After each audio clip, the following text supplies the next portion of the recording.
Chapter 306, Sienna Meridian 2. Bonus image. As her fluttering hair slowly settled down, Sienna stared into Eugene's face, unable to say a word. This wasn't the first time that they'd been reunited. Many years ago, Sienna had come to Aroth in the form of a mental projection. That time had been thanks to her detecting that Hamel's heirloom, his old necklace, had appeared in her mansion. So Sienna had scraped up what little magic power she had left to create her mental projection and had searched Aroth to find the necklace. As a mental projection that couldn't move as she wished, touch anything, or even say anything, Sienna had wandered through the plaza. But the magic energy infused into the necklace was far too weak to detect. At that time, Sienna had no choice but to choose the most difficult option of blindly searching for the necklace within that large and crowded square. But then, "I found you." She hadn't been able to hear his voice directly with her own ears. Just like how Sienna wasn't able to transmit her voice to anyone, she also wasn't able to hear anyone else's voice. Even so, Sienna had sensed his voice. It was a voice that she had last heard 300 years ago. A voice that she had fondly recalled and imagined speaking to her over and over again. Just the movement of his lips was enough for her to hear his voice. From Eugene, Sienna had heard Hamel say, "I found you." "Ah," Sienna chuckled. Their second reunion had happened inside the World Tree when a miracle that couldn't normally have happened took place. Because of a combination of Sienna's sealed consciousness, a miracle from a niece, who had turned into an angel, and a miracle from the World Tree, the center of the Elven religion and the same World Tree that Sienna had been playing in since she was a child, a miraculous dream had been created. And in that dream she was reunited with Hamel. There were tears. There was laughter. Then they parted ways after making the following promises. Hamel had said that he would save Sienna. Sienna had said that she would go looking for Hamel. During their third reunion, both their promises were fulfilled. Haha. This was their fourth reunion. A reunion that had been long awaited. She had spent countless times wondering what they would talk about when they met. But even though she had given it so much thought, Sienna still couldn't scrounge up a single topic inside her head to spark a conversation. Unable to recall what to say, Sienna just stared at Eugene, who was standing in front of her. To think that they would both be able to survive like this, being in the same place as each other once more. While breathing the same air, seeing the same sights, able to approach each other whenever they pleased, able to touch each other and able to hear each other's voices. Her concerns about whether this dreamlike moment was in fact actual reality were enough to make Sienna's hair turn white. Ha! Sienna's laughter faded. She didn't want to let out any tears, so Sienna had to purposely force herself to laugh. Even if they were tears of joy, she didn't want to show him such an ugly and shameful expression. However, she wasn't able to control her surging emotions as she wanted to. Her eyes kept involuntarily blinking, the tip of her nose was twitching, and her heart was pounding like it had been clenched in some sort of vice. Sienna tried to say something. He was still trying not to cry. Sienna placed a hand on her chest as she tried to control her breathing. Getting a firm grip on her dampening eyes, Sienna looked straight at Eugene and asked, What's with that look? Why did he look so much different from what he had looked like during their previous reunions? It was causing her heart to race even faster. His smooth cheeks, without a single scar, seemed to be glowing, and his shaggy bangs had been tidied up to give a clearer view of his eyes. He was wearing a spotless tuxedo without any wrinkles and a coat draped over his shoulders. Seeing him dressed like this was enough to make Sienna wonder. Sienna stammered, Looks like you dressed up for my sake." "Ahem, so it looks like you really do secretly have quite a cute side, don't you? Is that really something you should say?" Eugene replied with a grin on his face as he approached Sienna. Eugene also felt the same sense of excitement stirring in his chest. Eugene wasn't the only one who had put a lot of effort into dressing up for today.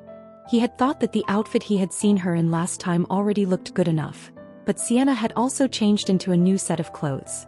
I didn't change my outfit for your sake," Sienna denied. Eugene was slowly getting closer. Wouldn't he soon be able to hear the sound of her loudly racing heart? While having such concerns, Sienna pressed down firmly on her chest. Sienna hesitated. "This is just, hem about my clothes, it's just that too much time had passed so they were all worn out. I've also noticed that a lot of things have changed between then and now, so I was just trying to wear some clothes that fit in with the current era."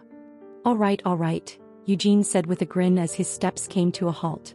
While staring directly into Sienna's face from the now closed distance, he said, "It looks good on you."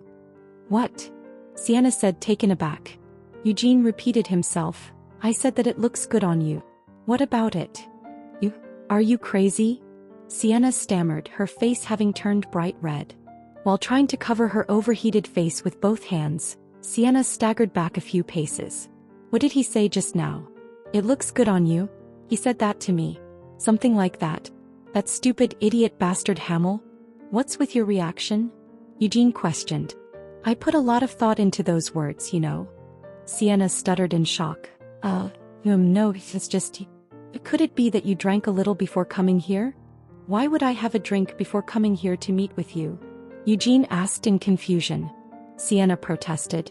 "It's because you're saying things that aren't like you, things that really don't suit you." "Really now? It's not like I said anything strange," Eugene grumbled as one hand started rummaging through the pockets of his coat for some reason. When she said that those words weren't like him and didn't really suit him, Eugene naturally was already fully aware of that. Whether it was in his previous life or after he had been reincarnated, Eugene wasn't the sort of person to say such words. So it wasn't like he hadn't felt strange saying them, but even though he had felt strange, he had still spat out those words. A lot of time had passed since they had last met in real life, and he knew just how desperately they had each longed for this meeting, just as he knew that they no longer needed to cling to their old regrets. Not anymore. That was why he had uttered such a compliment that didn't really suit him. But now Eugene was embarrassed because Sienna's reaction to it wasn't all that positive. Ahem. Eugene awkwardly coughed as he glanced at Sienna's current outfit once more. Then he swallowed a sigh of relief that he had listened to a niece. Should he give the present to her now? Oh, it should be a bit later. If he gave it to her now, Sienna might just kick up another fuss about how such an action really didn't suit him, and Eugene might really die from embarrassment. "Oh, that's right," Eugene changed the subject. "There was something that I wanted to ask you." What is it?" Sienna stammered. "What do you think of me? Do you like me?" In that short moment, questions like these repeatedly popped up inside Sienna's head. However, Eugene asked something completely different from the list of questions Sienna had imagined. "It's about the last time after we killed Raizakia. Before you disappeared, what were you trying to say to me?" She had hastily gotten her hopes up, but it still hurt to have her expectations betrayed. Sienna's lips parted in a daze, and she blinked repeatedly as she registered the question. Soon Sienna regained her composure as she let out a sharp shriek. "Ah!" Then she stomped over to Eugene. Although Eugene flinched back in the face of Sienna's sudden advance and tried to take a few steps back, Sienna wasn't going to allow Eugene to escape. A furious thrust of her hand stabbed deeply into Eugene's coat, grabbing hold of his left hand that had just been rummaging within and pulling it out. "You!" Sienna growled as her eyes lit up with a bloodthirsty light. She was glaring at the ring finger on his left hand that she had spotted a month ago, just before she had disappeared. While she was in the middle of reconstituting and repairing her body inside the World 3, Sienna had made some lengthy deductions about this ring's true identity. She had soon come to an initial conclusion. "No, I must have just seen it wrong." Her eyes must have been mistaken since she had been on the verge of disappearing. Although this was a rather forced conclusion, Sienna had decided to embrace it for now. She had assured herself that she would just need to take a closer look and confirm it with her own eyes when they met 1 month later. She, who had been called the wise Sienna, had come to such a forced conclusion because there was a month left before they could meet, a month in which she wouldn't be able to go and check it for herself, and she really didn't want to deal with that mental stress. In fact, she already knew that she hadn't seen it wrongly but was deliberately ignoring the truth. And now, the thing she had been ignoring had transformed into an undeniable reality and was now being etched into Sienna's eyes. Eugene did have a ring on his left ring finger. Sienna's hair slowly began to float upward as she stammered. You're married? Engaged? What's with this? To whom?" She suddenly recalled the warning that she had heard from Mare. There are a lot of foxes, no starving wolves prowling around Sir Eugene. She had also been trying to ignore those words, but now there was no longer any need for her to do so. As for why that was, it was because Hamel knew Eugene was currently right in front of Sienna. Sienna stuttered. "Is it a niece?" A niece Slywood. If it was a niece, a woman who had such a snake-like side to her, then she could definitely be described as a starving wolf. Sienna was also well aware of what kind of feelings Anise had for Hamel. And her fate was incomparably more pitiful than mine, Sienna recalled.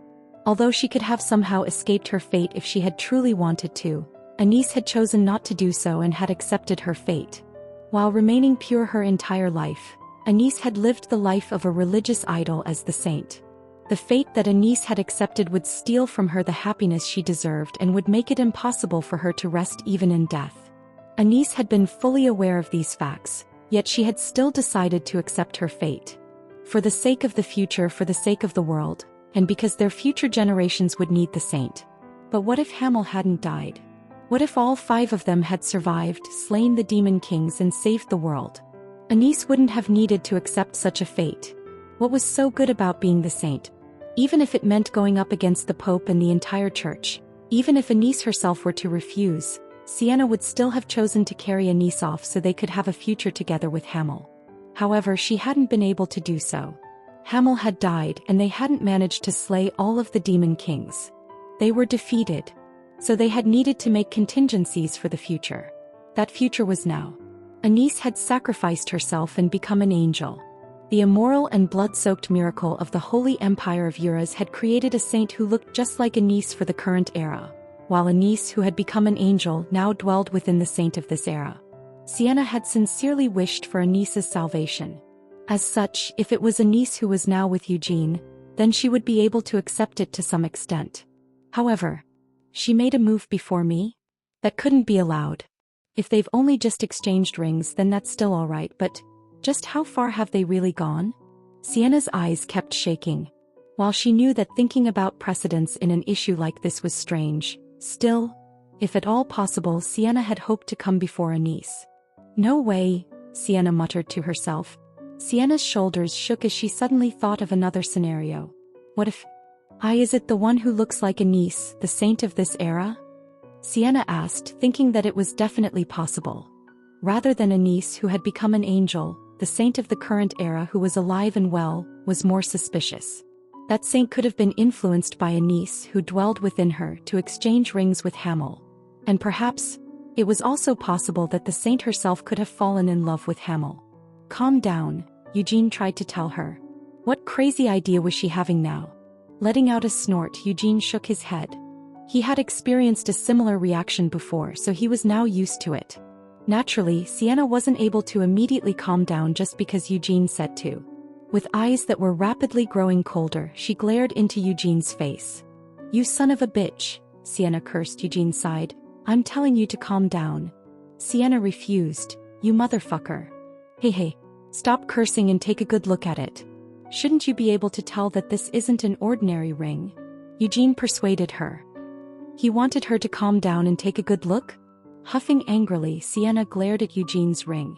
Eugene sighed. "I'm telling you to calm down." Sienna refused. "You motherfucker. Hey, stop cursing and take a good look at it. Shouldn't you be able to tell that this isn't an ordinary ring?" Eugene persuaded her. He wanted her to calm down and take a good look? Huffing angrily, Sienna glared at Eugene's ring. The fact that the ring was being worn on the ring finger of Eugene's left hand had clouded Sienna's judgment. But indeed, now that she was looking at it properly, she could tell that it wasn't just any ordinary ring. Ahem. Sienna let out an awkward cough as she brought Eugene's hand, which she was still holding tightly, up for a closer look. Then she opened her eyes wide as she stared into the ring on his finger. "Your left ring finger. If it's combined with a magical contract, that means this ring is the symbol of a promise." That's right, each finger does have its own different meaning, but the ring finger of the left hand has always held that sort of symbolism ever since ancient times. Both in the fields of sorcery and in magic. Eugene snorted. "Yeah, go on." Sienna coughed once more. Ahem. "In fact, I have to say I was actually already aware of this, Hamel. No, I mean Eugene. I really was aware of it already. Why wouldn't I be able to tell what it was right away? There's no way that I, Sienna Meridian, the greatest and wisest wizard in the continent's history, wouldn't have noticed the truth. I was just playing a practical joke on you." The light had now returned to her cold, dead eyes. Unaware of how red her own face had become, Sienna kept rambling. "This is, it's definitely a magic ring. Not just any ordinary magic either. It's been enchanted with ancient divine magic, Sienna muttered as her face moved closer and closer to Eugene's left hand. What a large hand. There were raised veins on the back with calluses as hard as steel on the inside of his palm. He had long, rugged fingers, and this close she could smell the slight scent of his body. All of these factors caused Sienna's face to grow even hotter. She had gotten too close. If Eugene tilted his hand even slightly, it felt like the back of his hand would be able to rub against her cheek. "You gotten a good look at it," Sienna stammered as she belatedly came to her senses and let go of Eugene's hand. Then Sienna stepped back, cooling off her face by fanning her cheeks with both hands. Eugene stared at Sienna with a smile on his face. "What are you looking at?" Sienna grumbled, pouting in response to his gaze and obvious amusement. "It's just strange to see you like this," Eugene said as he pointed his finger at something behind Sienna's back. He was pointing at the smile that had been drawn onto Sienna's portrait by the artist. That benevolent expression on the portrait gave off a completely different feeling to the real Sienna's face. Sienna huffed sulkily. It seems you like that expression? I'm sorry, but even if I wanted to, I just can't make that sort of smile work for me. Even at that time I had the same expression as I do now. The person who painted the portrait did it all on his own. It doesn't matter to me either way. Rather than a portrait you can't even touch or talk to, I prefer the real you who keeps grumbling and clicking her tongue, Eugene confessed. He was doing it again. Sienna's jaw dropped as she stared at Eugene. "Why, you're doing this on purpose, aren't you?" Sienna accused once she had regained her composure. "Doing what?" Eugene responded innocently. Sienna cried out, "You keep saying things that aren't like you." "Really now, you're making such a fuss even though I'm giving you compliments," Eugene complained as he tucked Sienna's hat, which he had still been holding on to, inside of his cloak. "Why are you putting my hat inside there?" Sienna demanded. Eugene shrugged. "Just cause." If she wore this huge hat, it would be hard to see Sienna's face. In fact, from now on he would be able to see her face every day, but just for today, Eugene wanted to see Sienna's face clearly. Of course, he wasn't going to say such thoughts out loud. Moreover, Eugene didn't want to admit that he had such thoughts, even to himself. Clearing his throat, Eugene turned and glanced out the window before asking, "Are you just going to keep staying here?" Sienna blushed. "Dubu. It's just been so long since I last returned home, so I was taking a little look around. In fact, there's no need to stay here any longer. Since the insides haven't changed a bit, what is there to even see?" "Alright then, do you have anywhere that you want to go?" Eugene asked. Sienna retorted, "Why do you have to keep asking me? What about you? Don't you have anywhere you want to go?" Ahem. Eugene cleared his throat once more as he sauntered over to Sienna. "For now, shall we head outside?" If you want to," Sienna acquiesced. "Well then, why don't you get a bit closer to me?" Eugene requested as he inserted both hands into his cloak. Sienna didn't try to understand what Eugene was going to do and instead just drew closer to Eugene with a deepening blush on her face. "It might be a bit cold outside for you," Eugene commented out of consideration for Sienna. It wasn't strange for Eugene to say so. While it was always warm in the rainforest to the south, currently, it was early winter in Arath. So naturally, there was no reason for Sienna to mock him for saying this. After all, the comment was meant to show consideration rather than prompt a response. Eugene took a cloak he had purchased after wandering through the city in the early morning hours and draped it around Sienna's shoulders. It had a vintage purple color. A short cape rested on her shoulders while the rest of the gold-embroidered cloak continued below the cape and flared out at Sienna's thighs. Eugene had picked this cloak because he thought its color would go well with Sienna's purple hair, and it had worked out just as he had thought. Sienna was struck dumb. What was she going to say? Would she call him crazy? Would she ask him why a cloak? What if she said that it was tacky? Eugene felt nervous that Sienna might make such a provocative comment, so he kept glancing at her face. However, Sienna wasn't able to say anything, and it seemed like she was even having some trouble breathing properly. What was this cloak? A gift. To whom? To her. Sienna's thoughts went through a cycle of these questions before coming to a standstill. Chapter 307, Sienna Meridian 3. Flutter. The hem of the cloak wrapped around her shoulders tickled Sienna's calves. While enduring his embarrassment, Eugene adjusted the fit of the cloak for her. The cloak was feather-lined. It didn't have any sort of accessories attached, but Eugene thought it might look quite pretty if she pinned on a brooch as well. Should he have bought a brooch separately?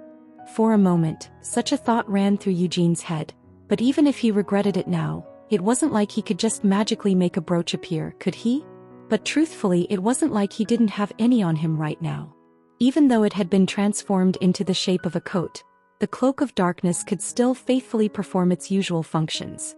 There was a multitude of things stored inside Eugene's coat, and among these there were also various accessories. They were intended to be used as goods that could be exchanged for actual currency in remote areas where the Lionheart clan's black card wasn't able to work. Among his accessories, there were also several ornate brooches worthy of being attached to the collar of this cloak. However, Eugene felt that personally attaching a brooch to Sienna's collar with his own hands would be too much embarrassment for him to bear. Apart from a brooch, wasn't there anything else he could give her to wear? The moment that he thought of this question, something came to mind. In other words, Eugene had already thought of the answer to that question. The Lionheart badge. A family sigil that could be worn on a formal dress or cloak. Are you insane? Eugene reprimanded himself. Even though Eugene already knew the answer to the question of what he wanted to pin to her collar, he couldn't do so because of his last remaining strand of rationality. Attaching the Lionheart badge to the collar of Sienna's cloak was an act that could cause a truly immense amount of misunderstandings. She could at least say something, Eugene thought desperately as he erased all thoughts of brooches and badges from his head. Eugene lifted Sienna's collar slightly while glancing up into her face. Even though the raised collar was now touching her cheeks, Sienna still didn't say anything. She was staring right at Eugene with wide eyes, but not a single sound was escaping her half-opened lips. The distance between them was very close. He could smell the fresh scent wafting off of her lightly fluttering purple hair. Eugene didn't think that this was the first time he had seen Sienna's face from such a short distance, but perhaps because it had been so long ago, or perhaps because of a change in perspective, there were a lot of things that he felt like he was finding out all over again. Like how Sienna had long eyelashes or how her pupils looked so bright. Like the subtle heat of her body temperature emanating from her and the not-too-dark shade of her pink lips. Ahem, Eugene coughed as he shook his head to clear a momentary dizziness.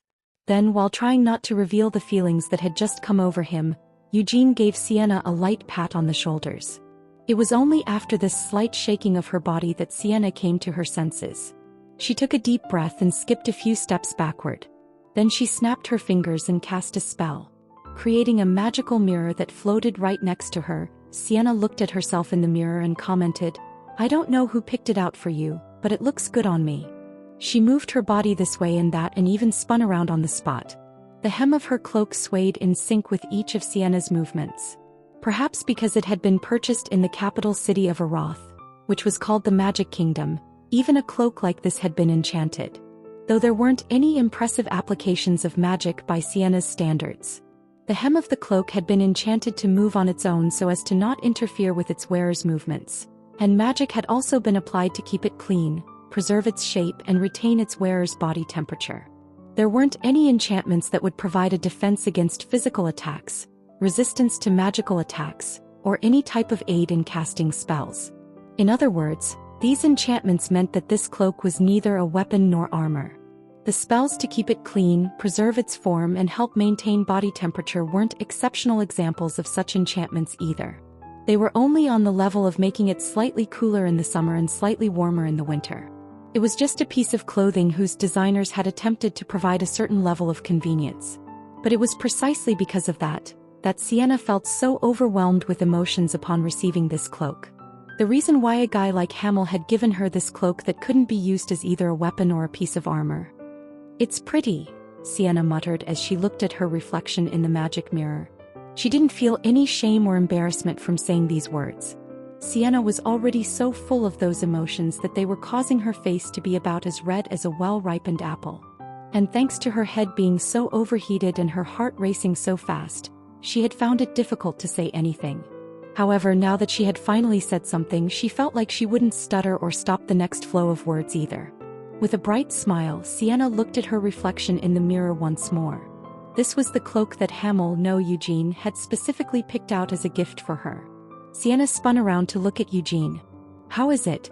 Does it look good on me?" Sienna asked. "It really looks good on you," Eugene complimented. Sienna asked suspiciously. I'm asking this just in case, but this cloak, did you really pick it out yourself? Or did someone else pick it out for you? Someone such as Mare or a niece? Eugene grumbled. I chose it myself. What about it? Sienna giggled smugly. To think you would actually show some fashion sense. I don't believe you had such good instincts for it in your previous life, did you? What do you know? Eugene scoffed. The only type of clothes that we ever wore in our previous lives were our armor, cloaks, and robes. Sienna corrected him. We wore a lot of clothes apart from those. There were several times when we followed Vermouth to a party he had been invited to, and we also wore formal attire whenever we had an audience with a prominent high-ranking aristocrat or king. It's not like I, or really any of us, were allowed to pick what clothes we would wear at those times. In any case, even in my previous life, my fashion sense when it came to picking clothes was pretty amazing.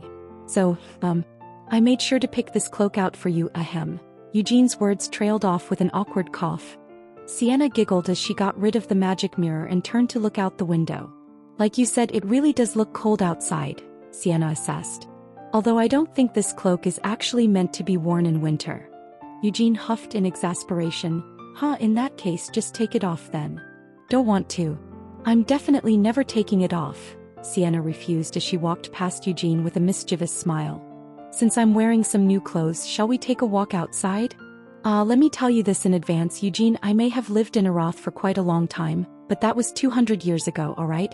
This country has changed so much from when I last lived in it. So I'm not really familiar with this country, much less this city. I'm not too familiar with it either, Eugene warned her. I might have lived here for about 2 years in the past, but back then most of my time was spent confined to the Towers of Magic or Akron. Even so, you should know a lot more than I do at the moment, right? Sienna pointed out. I have to say, this is a really strange feeling. It's like I've traveled through time, though it's not like I need to tell you how that feels. Eugene changed the subject. Shall we get something to eat? Are there any stores that you would recommend? Sienna asked.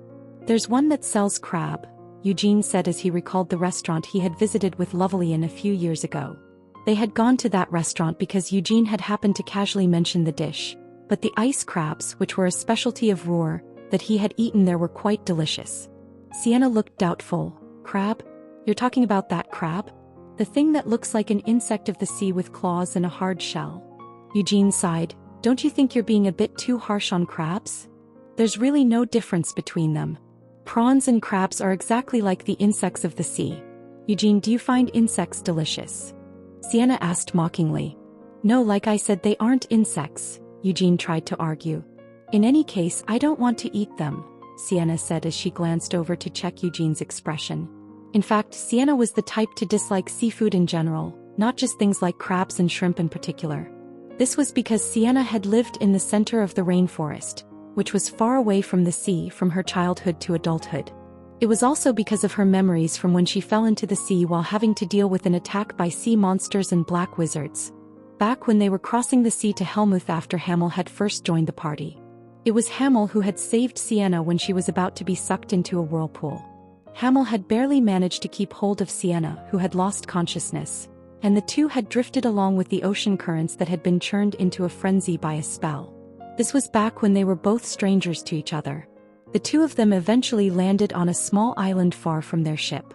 Sienna came to her senses shortly after they reached the shore, but because of the injuries from her mana reflux, she wasn't able to use any of her magic right away. Eugene smiled and made a noise of realization as he recalled back to that time. The island that they had arrived at those 300 years ago hadn't been a deserted island. Black wizards who served the Demon King had been hiding in the interior of the island. These black wizards sent demonic beasts to kill the intruders who had washed up on their shores. Ugly and blood-stained, crab-shaped demonic beasts with huge claws and shrimp-shaped demonic beasts with horns as sharp as awls, whose bodies writhed in the air as they galloped. This might be stating the obvious, but Hamel and Sienna were able to survive on that island without any problems. Hamel was able to eradicate the demonic beasts while protecting Sienna, who was temporarily unable to use any magic, and he even managed to slaughter the black wizards who were gathered at the center of the island. Then a few hours later, they rode on a rescue boat that had arrived at the island and returned to their ship. So you're acting like this because you remembered what happened in the past, back when you had to hide behind me while trembling in fear, right? Eugene said with a smirk. That's not it at all, though.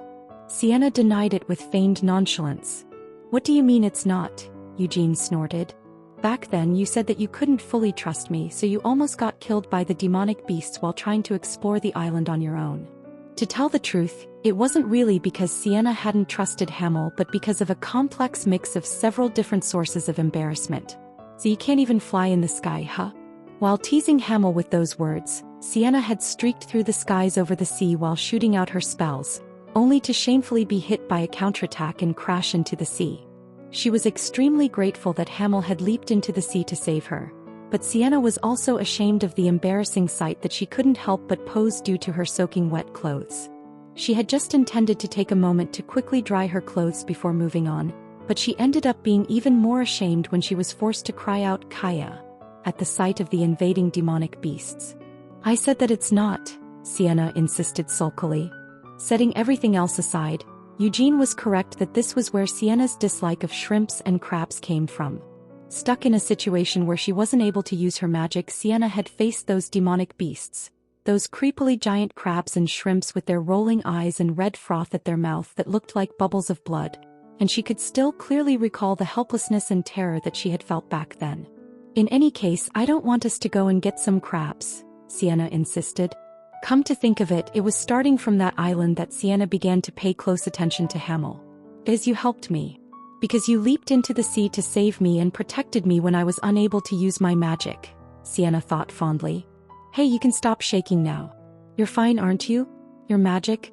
You're saying that you can't use your magic right now? Really now, it just never ends, does it? No, like I said, you're still fine, aren't you? So what if you can't use your magic right away? It's not like you're on your own. With me here, there won't be any problems, okay? What? You say that you can't trust me? Ah, you really are ridiculous. Hey, don't do anything stupid and just stick close behind me, got it? Again, don't do anything strange, and instead of screaming your lungs out if you get scared, just pinch my side. We're going to be okay. There's nothing to worry about. I promise I'll protect you. You're still a dense, stupid asshole, Sienna reluctantly muttered. Why are you insulting me all of a sudden? Eugene asked in confusion. Hey, Sienna chided. Just think about it carefully. How exactly do you go about eating crabs? You tear off their legs, suck out the meat and chew on the shell, right? Do you really think I want to show such a sloppy appearance in front of you? Eugene sighed. Really now? I was wondering what you were trying to say.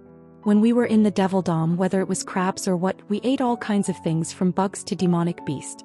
You had no problems eating with your bare hands back then. That was the Devil Dome and this is this. Sienna retorted.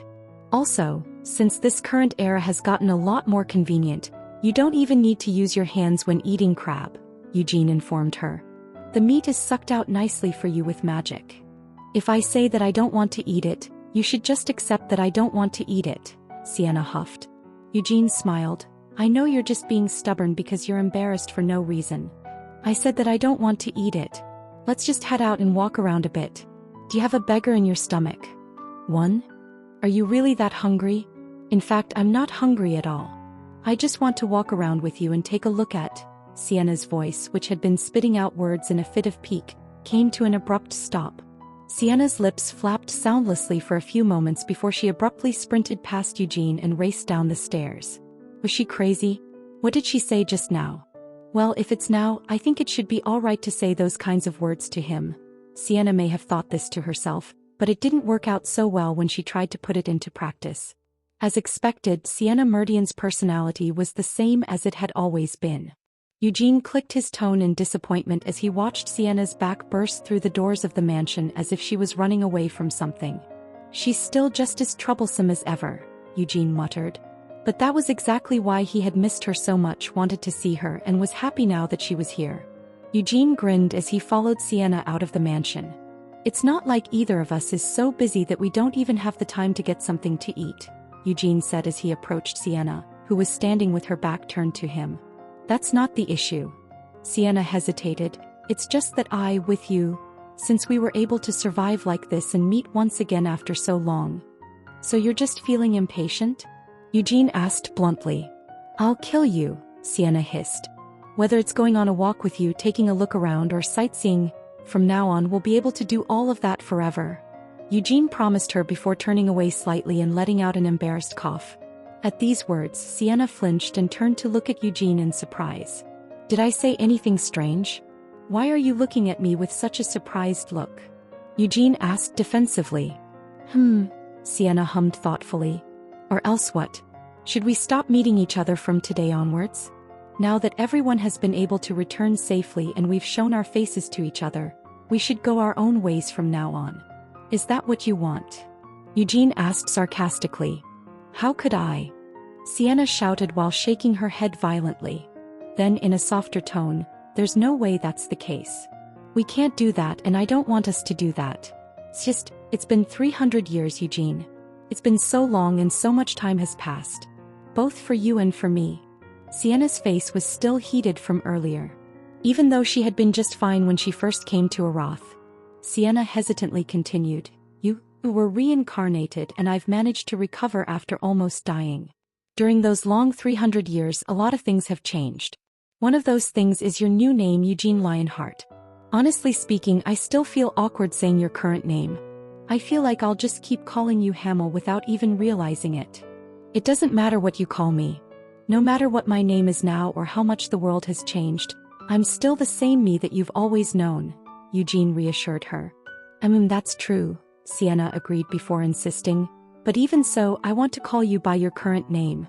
If I had to say why, it's because it's your name in the present day. The fact that you are the same you that I've always known just makes it even more important for me to confirm that you're still here in the present as yourself. After stopping and starting a few times, Sienna finally managed to complete her explanation. From the moment she had met Eugene until now, Sienna's face had been flushed red. The emotions that Sienna admitted to but was unable to confess were exactly the same now as they had been 300 years ago, even though so much time had passed. Even though Eugene's scarred visage had changed and he had become a completely different person, Sienna's feelings for him hadn't changed at all. Sienna rested a hand on her chest as she tried to calm her breath.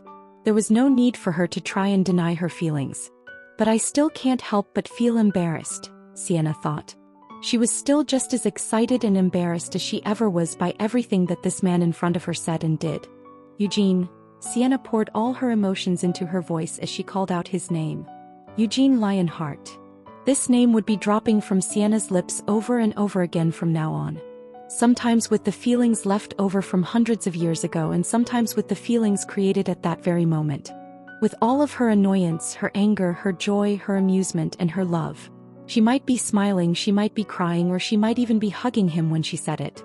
This name would become more special to Sienna than any other word while also coming more frequently to her lips than any other word. Sienna firmly stated, Today absolutely cannot be allowed to be the last time we meet. Since we weren't able to meet for the past hundreds of years, then no matter what, we need to be together for hundreds of years more. As Sienna said this, her voice was still embarrassed as ever, but even more than that, it was earnest and sincere. Today is the first day of the rest of our lives, Sienna whispered in a quiet yet clear voice. Then Sienna spun around and started walking away. The emotions that Sienna had just managed to calm down were about to begin rampaging once more. The words that she had spoken just now kept running through her head. Good work, me, Sienna thought happily, giving herself a mental pat. Sienna felt proud of herself for finally managing to put her feelings into words. Since she had said so much, even that stupid, dense idiot shouldn't be able to doubt Sienna's feelings for him. And naturally that was precisely the case. In the first place, Eugene had managed to vaguely sense Sienna's feelings for him, even during his previous life. But with the era and their situation being what they were, he just couldn't do anything about them. If all of the demon kings had been slain and the world had become peaceful, Eugene would also have been able to properly respond to Sienna's feelings. Even though I wasn't able to save the country in my previous life, Eugene muttered to himself with a smile as he started following behind Sienna. Though since he had taken part in killing 3 of the demon kings, if you really thought about it, Hamel could be said to have saved several countries. Why are you going off by yourself even though you said we should stay together? Eugene asked once he had caught up with Sienna. Wait a few moments before following me, Sienna ordered. Why? Eugene insisted on asking. What did he mean why? It's because my face is so hot. Sienna swallowed the words just as they were about to rise up her throat, and instead she patted her cheeks with her hands. Chapter 308. If audio player doesn't work, press stop then play button again. I woke up immediately afterward, though I wasn't actually able to move my body just yet, Sienna said as she described what had happened to her after Raizakia was killed. Sponsored content. Once her soul had left the dimensional rift, it returned to her body that was sealed within the world tree. It was all because of Raizakia's poison that Sienna had been sealed away for the past 200 years. That poison hadn't just affected Sienna but had invaded all the elves who had stood in Raizakia's way at that time. But the World Tree wasn't simply the largest and oldest fairy tree. The World Tree was a sacred tree that had existed long before the race of elves had even been born into this world. That was why the elves regarded the World Tree as the center of their religion. Whether it was their deceased ancestors or their own future deceased selves, all elves believed their souls would be guided to the World Tree after dying to safeguard their race. It was unknown whether this was truly the case, but it was an indisputable fact that the World Tree was able to perform miracles similar to those of the God of Light. You might have experienced this as well, but such a miracle was only able to be performed by working through the spirits dwelling within the World Tree, Sienna revealed. Controlling those spirits with summoning magic was impossible. This meant that such miracles couldn't be performed at will like they could be with divine magic. Sienna continued, the elves and I could survive for those 200 years because the spirits of the World Tree were actively neutralizing the poison in our bodies. However, with Raizakia dead, that annoying poison completely vanished. Thanks to that, Sienna and the elves regained consciousness, but it was still impossible for them to start moving on their own right away. Sienna needed to restore her broken body, and she also needed to arrange meetings with the elves who were waking up in ones and twos. The power of the World Tree has been greatly weakened because it had to do so many things in these 200 years. It must have consumed a lot of power by just lending me the strength needed to drive away Raizakia while protecting both me and the other elves, but then it needed to send my soul to your side and even bring you back from the brink of death, Sienna reminded Eugene. The elves, who had now awoken from being sealed, had decided to concentrate on taking care of the World Tree for the time being. Located somewhere in the depths of the Samar rainforest, it seemed that the elven territory would continue to reject any visitations from outsiders, just as it had been doing so far. There are also quite a lot of elves in the Lionheart estate, Eugene informed her. 3 years ago, Eugene had brought back around 100 elves to live in the forest within the Lionheart estate. He had also made sure to publicize this fact.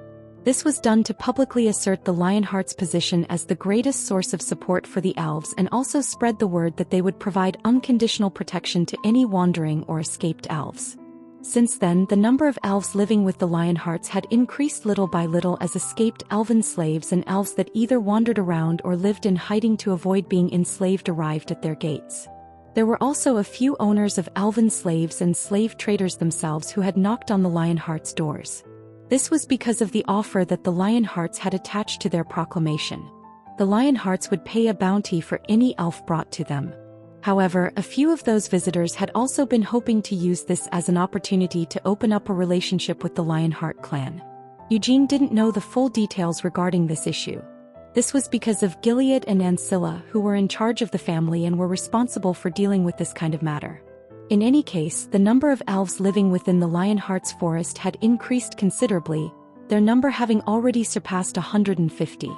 There are also 3 saplings from the World Tree, Eugene added.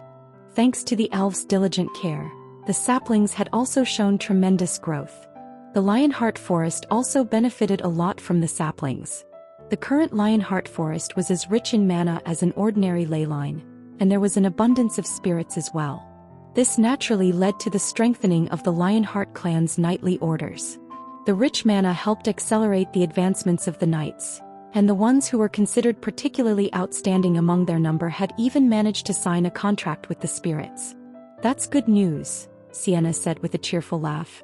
After we all woke up, the elven elder's first concern was about the elves who hadn't been in the territory at that time. Eugene suddenly thought to inform her, Sigurd is also at the Lionheart estate. At these words, Sienna's steps came to a halt. It had been Sigurd's parents who had picked up and raised Sienna after she was abandoned in the rainforest. Although Sienna and Sigurd were of different races, they regarded each other as siblings. Elder brother. Is he well? Sienna asked cautiously. He did catch the disease, but he looks healthy enough, Eugene reassured her. In regards to the demonic disease that had killed many elves, Sienna was also well acquainted with that disease. 300 years ago, the demonic disease had begun to spread among the elves from the moment that the demon kings of Helmuth had aimed their blades at the continent, causing the deaths of countless elves and the corruption of many others as they became dark elves to escape their deaths. "Thank goodness," Sienna said with a sincere sigh of relief. Seeing Sienna's eyes grow damp with unshed tears, Eugene quickly added, "No, I'm telling you, he really is very healthy. He eats well every day and even goes out on walks. And I don't know where he keeps getting them from, but he keeps giving Mare candies and sweets while saying she really resembles you. Do you want to know what he did when I told him that he shouldn't feed that kind of thing to Mare since it wasn't good for her body?" "What did my elder brother do?" Sienna asked. Eugene answered.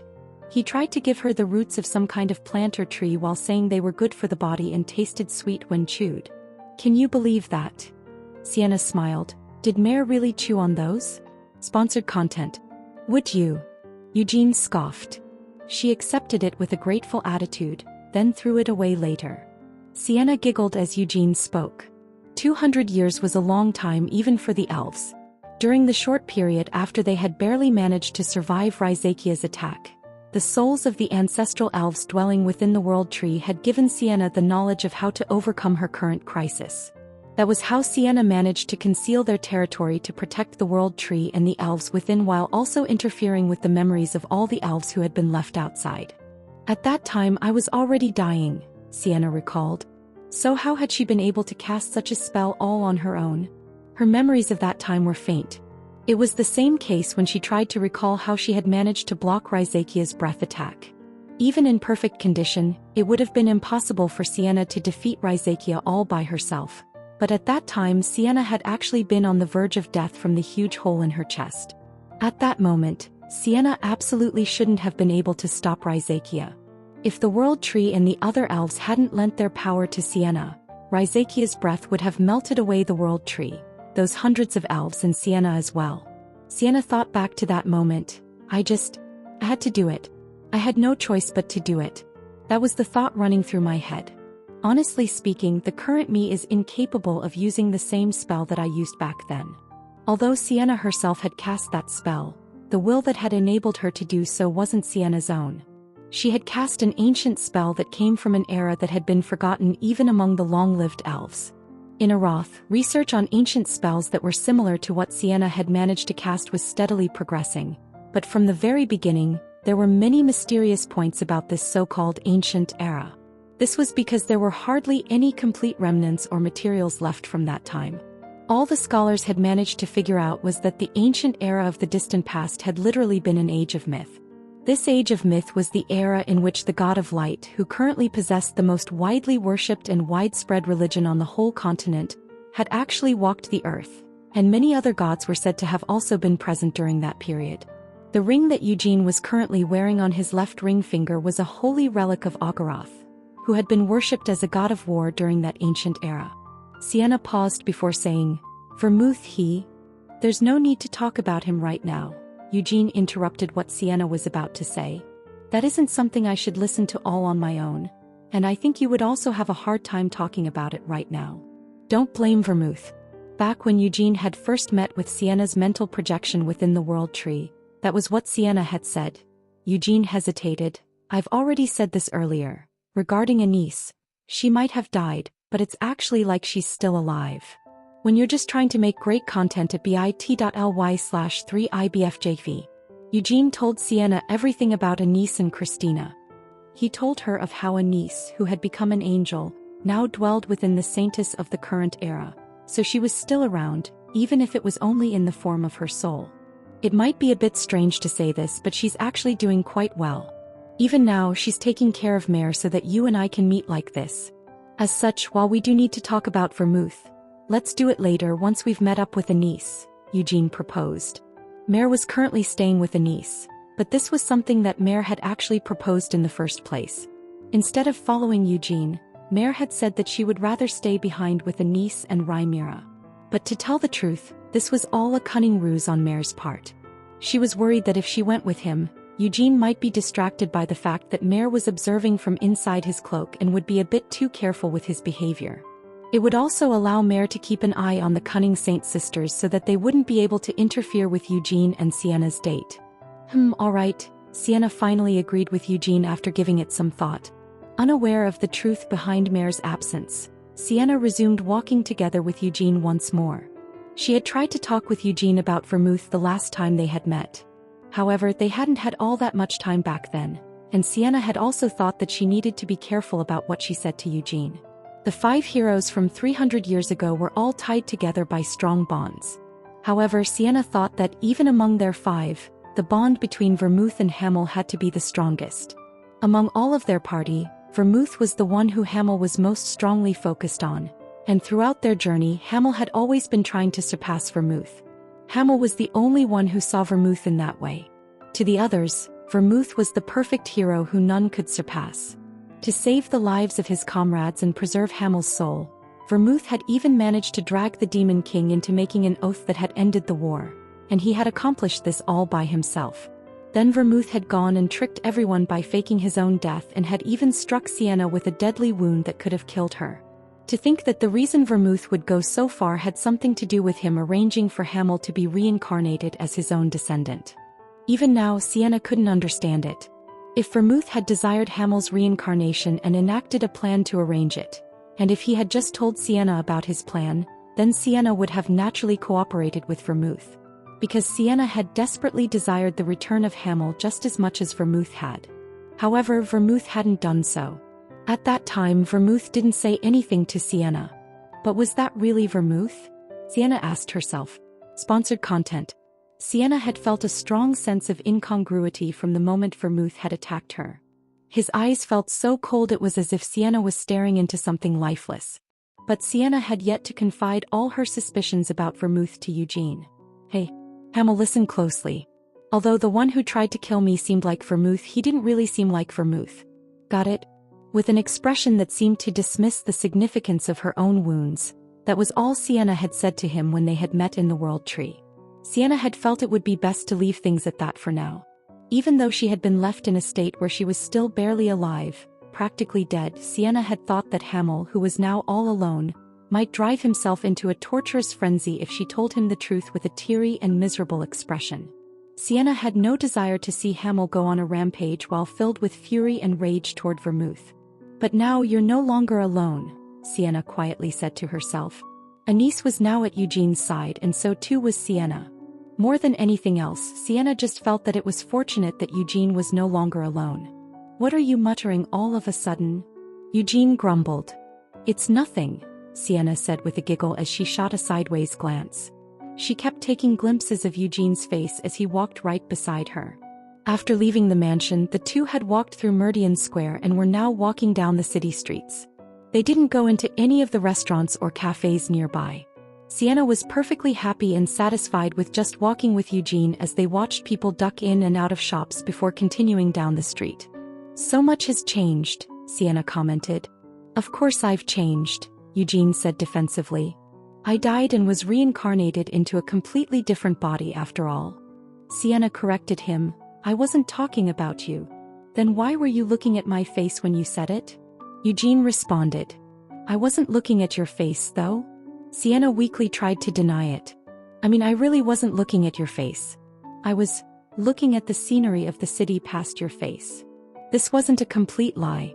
When Sienna said, so much has changed, she really wasn't talking about how much Eugene's face had changed from Hamel's. Instead, Sienna was talking about the city of Aroth, which had changed so much from how it had once looked in her memories.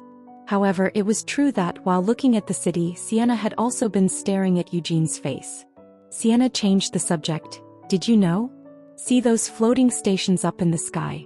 I'm the one who made all of them. Eugene nodded. I heard about that when I first arrived in Aroth. The guide that Eugene had hired back then had boasted about it. It was said that the 15 floating stations that floated in the sky above the capital city of Pentagon were all created by the wise Sienna herself. Making those things was honestly quite time-consuming, but it was actually a pretty fun pastime. The king of Aroth at that time provided all the materials needed to make them and even supplied the budget that I requested, Sienna revealed as she narrowed her eyes and gazed up at the stations floating in the sky. Even now, after 300 years, The floating stations created by Sienna were still operating without any issues. In fact, there wasn't really any need for me to do so, but perhaps at that time I wanted to somehow leave something like a trace of my presence in this world, Sienna confessed. Although I didn't have any intention of establishing a kingdom like Molan did. For this country, I wanted to leave behind an imprint of the name, the wise Sienna, so that it would still be remembered even hundreds of years later. So that someday when the time came to release Hamel's soul that had been preserved inside her necklace, if she was then able to reunite with Hamel in paradise, Sienna wanted to be able to say proudly just how much a single wizard had managed to develop and change a country. Now that I think back on it, I think I did a good job. I constructed them so perfectly that they're still working just as well as ever. And now, you and I are both able to look up at them together, Sienna declared proudly. After having said that, Sienna suddenly thought up a fun and exciting idea. She took a quick glance at their surroundings before grinning slyly. Eugene was all too familiar with that smile on her face. He saw it whenever she was about to play a cheeky prank on someone. For example, the time when the two of them secretly stole Anissa's holy water and drank it by themselves. With that smile on her face, Sienna would always giggle and then whisper her idea to him. "I'm getting a bit bored of walking, so how about we go up there?" Sienna asked with a bright smile as she raised her finger to point at the sky. As had often been the case in the past, Sienna didn't wait for Eugene to reply. After going up onto her tiptoes, she slowly began floating upwards. Eugene tried to argue, "But I've heard that you need a permit to fly above the capital?" "Who says?" Sienna sniffed. "The laws of this country," Eugene replied bluntly. "Ha! Do you really think that the laws of Arath apply to me?" Sienna snorted as she slowly rose up into the sky. Then she turned to Eugene, who was still standing on the ground, and reached out her hand with an offer. "If you don't have the confidence to fly in the sky by yourself, would you prefer to hold my hand?" Eugene was also able to fly in the sky on his own. However, instead of flying by himself, Eugene just grabbed onto Sienna's hand with a defeated smile. But when he did so, it was Sienna who showed an alarmed expression at his acceptance of her offer. "Stupid idiot." Sienna averted her eyes slightly and grumbled to herself with a blush before pulling on Eugene's hand. If she was just going to be embarrassed by it, then she shouldn't have offered it in the first place. Although Sienna and Eugene had just flown up into the sky from the middle of the city, none of the people walking the city streets paid any attention to them. It was because of Sienna's magic. She didn't want to receive any annoying attention while she and Eugene were walking around by themselves, so she had spread a wide-ranged perception-nullifying spell around them. "I don't want anything to disturb this moment," Sienna thought as she felt Eugene's warmth and presence coming from the hand holding on to hers. While relishing in the loud sound of her pounding heart, Sienna flew higher and higher. Huge snowflakes were now falling around them. Billowing drifts of snow floated past Eugene and Sienna, falling onto the city below. That city, which wasn't supposed to see any snow today, is now turning white because of you and me, Sienna said as she grabbed Eugene's hand and pulled him close. While standing right next to Eugene, she took a deep breath before saying, "What you're seeing right now, the feelings that you're experiencing right now, as well as what I'm seeing and the feelings that I'm experiencing, all of that will be the first time for you and me. Just like this snow is the first snow we've seen." Sienna tilted her head slightly to the side as she stared at Eugene. She could feel her pounding heart, the blush on her face, the heat from their clasped hands, and the various other sensations coming from their entwined fingers. Sienna breathed out a white cloud of mist as she laughed and said, "Isn't that a little romantic?" Eugene stared down into Sienna's face without saying anything. A light breeze was fluttering through Sienna's hair. The red blush on her ears and cheeks probably wasn't because of the winter chill. Although heavy drifts of snow were falling from the sky, dyeing both their vision and the city below white, not a single snowflake had accumulated on Sienna's head and shoulders. In this world that was covered in white, Sienna's appearance hadn't changed at all, and Eugene could still see her ever so clearly. "It is," Eugene replied in a low voice as he pulled on Sienna's hand. It happened in an instant. Before Sienna couldn't even think of resisting the force of Eugene's pull, without even being able to let out a notice of surprise, she found herself drawn close to Eugene. At that moment, no snowflakes could be seen falling in between them. Not a single trace of that pure whiteness was visible to either of them. In Eugene's eyes there was only Sienna, and in Sienna's eyes there was only Eugene. A gentle heat that seemed uncharacteristic of winter passed through the contact of their lips. Ah, Sienna gasped silently. All thought had disappeared. Sienna looked at Eugene with wavering eyes before closing them tightly. Her hand, which she had let go of at some point, was now resting on Eugene's waist. Eugene's hands were also now holding onto Sienna's back so that she couldn't pull away and for him to hold her up if she let go of her spell out of surprise. Ha, they both soon gasped. The moment their lips had met, it felt as if time had stopped or lengthened into infinity. Yet when their lips fell apart, they both felt regret that the time had been far too short. As Sienna breathed out another white cloud of mist from her red face, she lowered her head shyly. "This is another first, I guess," Sienna stammered with a blush. "Although that's only natural." The first snow that they had seen together and now their first kiss. It was perfect. It couldn't be more perfect than this. Although the snow hadn't fallen naturally, with Sienna instead making it snow on purpose, was that really all that important? The important thing was that the one who had initiated their first kiss, who had stolen her lips like a thief, was Eugene. To think you would have the guts to do something like that. So how was it? Eugene, what's your reaction to your first kiss? Sienna tried to ask as nonchalantly as she could to shake off her embarrassment. She reopened her closed eyes to stare up at Eugene's face that was right in front of her. Eugene remained silent, unable to look back at Sienna, and instead averted his gaze by slightly turning it to the side. He felt that he had no choice but to do so. Huh? Sienna grunted as she saw the tremor in Eugene's eyes and the way cold sweat was running down his forehead. She felt a trembling coming from the hands resting on her back. Sienna repeated herself, "I said, how was it? Your first kiss." Eugene remained mute, not daring to utter a single word. "Well," Sienna hissed as her pupils slowly widened. "How was it?" It's just," Eugene hesitated. At a time like this, Eugene really couldn't muster up the will to lie about it. Eugene tried to say something to somehow convince Sienna to keep calm, yet the words weren't coming to him like he wanted them to. Before he could even say anything, the slap that came in response had sent Eugene flying.